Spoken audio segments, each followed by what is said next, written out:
Hello everyone, আশা করি সবাই খুব ভালো আছো। তো দেখো, বোলপুরের নেক্সট পার্ট নিয়ে আবার আমরা চলে এসেছি। তো লাস্ট আমরা মামা ভাগ্নে পাওয়ার থেকে এখন সোজা চলে এসেছি দেখো বক্রেশ্বর মন্দিরে। আর বক্রেশ্বর মন্দিরের টিকিট কাউন্টারে সৌরভ দাঁড়িয়ে পড়েছে, আর প্রবেশ মূল্য লেখাই আছে কিন্তু 5 টাকা। তো চলো তোমরা ব্লগটার সঙ্গে থাকো, দেখতে থাকো, আশা করি খুব ভালো লাগবে। আর এই গেট দিয়ে ঢোকার পরেই শুধু একবার এখানকার পরিবেশটা দেখো, এত সুন্দর একটা বট গাছ, আর বট গাছের ছায়া মানে তো বুঝতেই পারছো কতটা ঠান্ডা। আর আমরা বৃষ্টি হচ্ছিল একটু আগে, তো আমরা একটু ভয় পেয়ে গেছিলাম হয়তো ঘুরতে পারবো না, কিন্তু বৃষ্টিটা বন্ধ হয়ে যাওয়ার পর এত সুন্দর একটা পরিবেশ, মানে এত স্নিগ্ধ পরিবেশ কি বলবো। আর এই যে দেখো স্নিগ্ধর মধ্যে আমার একদম স্নিগ্ধজিৎ ঘুরে বেড়াচ্ছে। হ্যাঁ চলো, তুমি কি করছো? তুমি আনন্দ করছো? এটা বল। আর এইখানে হচ্ছে সেই উষ্ণ প্রস্রবণের যেগুলো আছে সেইগুলো এখানে আছে। ওটা পেঙ্গুইন। আর এই দেখো কত সুন্দর, এখানে পুরুষ স্নানের ঘাট, মহিলা স্নানের ঘাট দুটো আলাদা করা আছে। তো এই হচ্ছে উষ্ণ প্রস্রবণ। আর আমি একবার জলে হাত দিয়ে দেখছি জলটা গরম না ঠান্ডা। উরে বাবা রে, তো ভালো গরম, খুব গরম এই জলটা, সত্যি গরম। এখন বেশি জলে হাত দিতে চাইছো, ও বিশ্বাসই করতে চাইছে না এটা গরম। হাত দাও, হাত দাও, হাত দাও।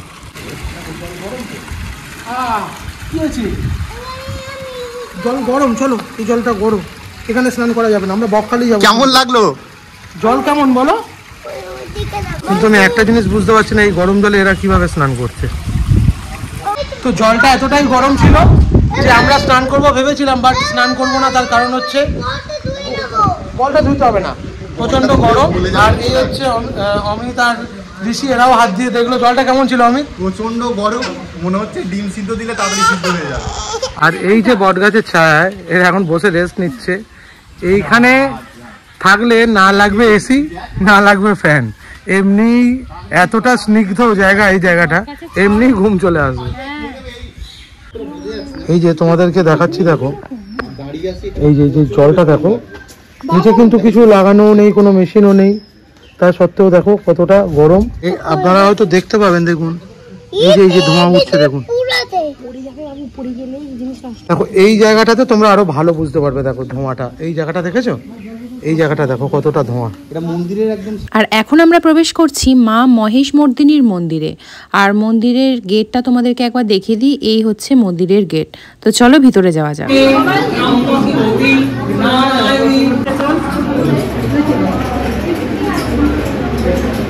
ভিতরের দিকে দেখো একটা সিঁড়ি আছে।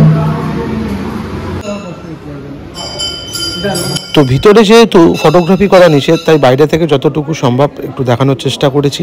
আর ভিতরে আছে ভোলে বাবা, আর এই হলো নন্দী মহারাজ, মাথায় কলা নিয়ে বসে আছে। দেখো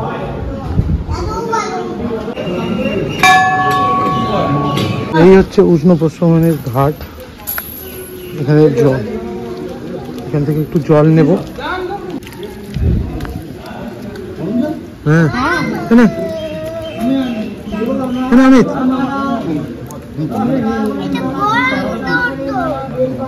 এটাই ভালো রে। এটা কি জল?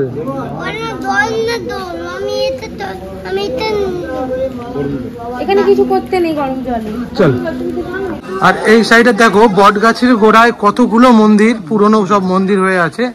আর সেই মন্দিরটাকে পুরো বটের যে ঝুড়িগুলো দেখো পুরো ঘিরে রেখেছে। এই দেখো,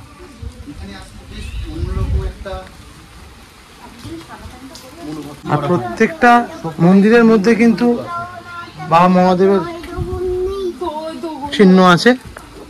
আর এইখানে দেখো সব দর্শনার্থীরা আসে নিজেদের মনস্কামনা পূরণ করার জন্য, এখানে ঢিল বেঁধে যায়। তো কত দেখো এখানে ঢিল বাঁধা। বক্রেশ্বর থেকে বেরিয়ে গেছি, আর এই ছিল গেট। এই দিক দিয়েও যাওয়া যায়, এই দিক দিয়েও যাওয়া যায়। আমরা উষ্ণ প্রস্রবণটা দেখবো বলে এই দিকের গেট দিয়ে ঢুকেছিলাম।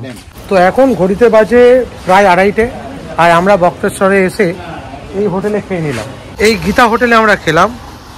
আর সত্যি বলছি এখানকার খাবার দাবার বেশ ভালোই ছিল। আর আপনাদেরকে মোবাইল নাম্বারটাও দেখিয়ে দিচ্ছি, আপনারা আসার আগে এখানে কল করে নিতে পারেন। এখানে আমিষ নিরামিষ দু রকমই খাবার পাওয়া যায়, আপনারা আসতে পারেন। বেশ খাবারের টেস্টও ভালো আর দামও মোটামুটি খুব সস্তায়। মহাদেব দর্শনও হয়ে গেছে, এখন আমরা যাব ম্যাসেঞ্জার ড্যাম।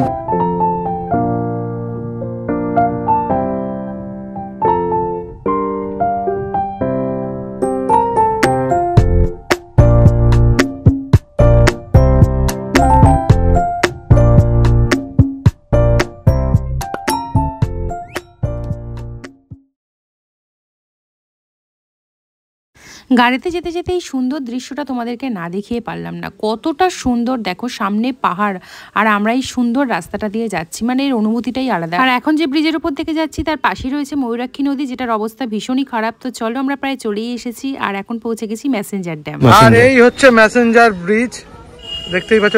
আর আমরা বারবার ম্যাসেঞ্জার বলছি, এটা অ্যাকচুয়ালি উচ্চারণ হবে ম্যাসেঞ্জোর, ম্যাসেঞ্জোর। আর এইখানে দেখো এই হচ্ছে ড্যাম। আর এই নদীটার নাম হলো ময়ূরাক্ষী নদী, যেটা আগেই গাড়িতে আস্তে আস্তে তোমাদেরকে দেখাচ্ছিলাম। শুধু জলের কালারটা একবার দেখো, ওয়াও। আর এইখান থেকে যে বোটগুলো আছে, এই বোটগুলো চললে পার হেড 100 টাকায়। ওখান থেকে ওই দেখো মাঝখানে একটা ওই যে পতাকা মতো আছে এইখানটায়, এই জায়গাটায়, ঠিক এই যে এই জায়গাটায়, এইটা থেকে ওটা রাউন্ড দিয়ে আসে 100 টাকা। আর এটা একটু লং রাউন্ড দিলে, এই যে বোর্ড আসছে এরকম লং রাউন্ড দিলে তখন পড়ে যায় 200 টাকা পার হেড। এই যে ব্রিজের নিচে যে জায়গাগুলো আছে, এই ঠিক এই ভিতরের দিকে, এইখান থেকে প্রচুর টিয়া পাখি বাসা আছে। আর এই দেখো টিয়া পাখিগুলো যাচ্ছে, তোমরা দেখতে পাচ্ছ নিশ্চয়ই, এই যে দেখতে পাচ্ছ কি হারে এখানে টিয়া পাখি আছে। আর আমরা যখন ছোটোবেলায় এসেছিলাম, মোস্ট প্রবাবলি এইরকম কোনো জায়গায় একটা স্নান করেছিলাম, মনে পড়ছে না তো, অতটা খেয়াল নেই। কিন্তু আমরা এসেছিলাম ওই দিক দিয়ে এসে ওইখানে আমাদের বাস দাঁড়িয়ে ছিল, আর এইদিকে আমরা এসেছিলাম। এই দেখো কত টিয়া পাখি, এই যে তো পুরোটাই দেখাচ্ছি ঘুরিয়ে, দেখো অসাধারণ অসাধারণ। আর টিয়া পাখির কলরব তো শুনতেই পাচ্ছ তোমরা, আর তোমাদেরকে দেখাচ্ছিও যে টিয়া পাখি মানে কতটা পরিমাণ টিয়া পাখি এখানে আছে। এবারে আমরা যাচ্ছি ওই নিচে নামার উদ্দেশ্যে, সবাই আমরা যাচ্ছি, নামবে? চলো একবার চেষ্টা করবো এই নিচে নামার। ওদেরকে বলছিলাম না যে এখানে টিয়া পাখি প্রচুর আছে, এই দেখো তার প্রমাণ দেখো, এই যে টিয়া পাখির পালক। স্পিড বোট যাচ্ছে দেখতে পাচ্ছ, এই ওদিক থেকে এই দিক পর্যন্ত আসবে 200 টাকা। আমরা প্ল্যান করেছি এরকম কোনো জায়গায় গিয়ে একটু স্নান করব, এই যা গরম পড়েছে, তো দেখা যাক স্নান করা যায় কিনা। চলো।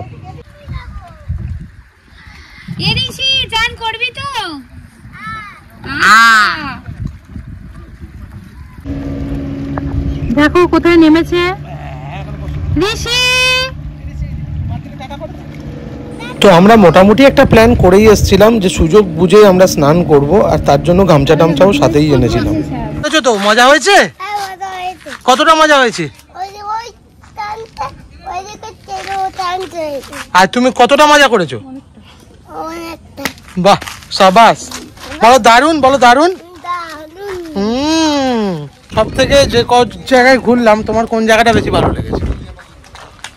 এই জায়গাটা ম্যাসেঞ্জার, জায়গাটা ভীষণ সুন্দর। আমরা কলেজ থেকে এক্সকারশনে এখানে এসেছিলাম, জিওগ্রাফির এক্সকারশনে, আর এই এলাম দ্বিতীয়বার, মানে এই নিয়ে দুবার এলাম আমি ম্যাসেঞ্জারে। আমিও দুবার এসেছি, আর এর প্রথমবার যখন এসেছিলাম তখন আমি ব্রয়লার মুরগি ছিলাম। এই যে বেরিয়ে গেছি আমরা, এখন যাব বোলপুরে, হোটেলে ফিরে যাব। আর তোমাদেরকে যেটা বলেছিলাম যে হোটেলটাকে ভালোভাবে দেখাবো। তো আজকের মতো ঘোরাঘুরি আমাদের এখানেই শেষ হয়ে গেল। এখন আমরা টানা যাব হোটেলে, গিয়ে একটু রেস্ট নেব, নিয়ে আবার সন্ধেবেলা বেরোবো। আমরা বেরিয়েছি বিরিয়ানি কিনতে, তার কারণ আমি এখানকার বিরিয়ানি কেমন খেতে সেটা দেখার জন্য এখানে বিরিয়ানি নিতে এসেছি। তো এখানে 2-1 কাছে জিজ্ঞাসা করলাম, বললো সামনে একটা দোকান আছে, ওটা বেশ ভালো। তো চলো সেই দোকানে গিয়ে দেখা যাক। বললাম এখানকার এই বিরিয়ানিটা নাকি ভালো, সেই জন্য এখানে চলে এলাম বিরিয়ানি নিতে, দেখি কেমন।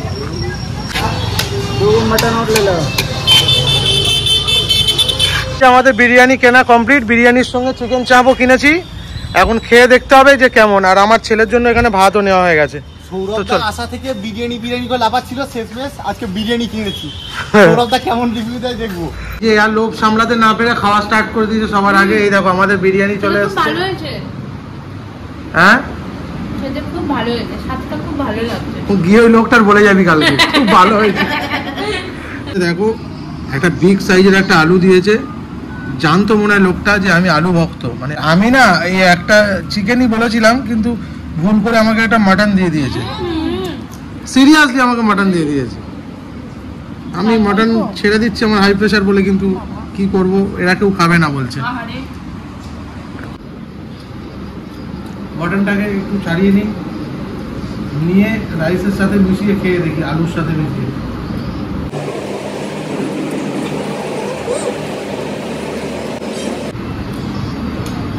ভালো, বাট কলকাতার মতো নয়। আমাদের কলকাতার বিরিয়ানি সর্বভারতের মধ্যে সেরা।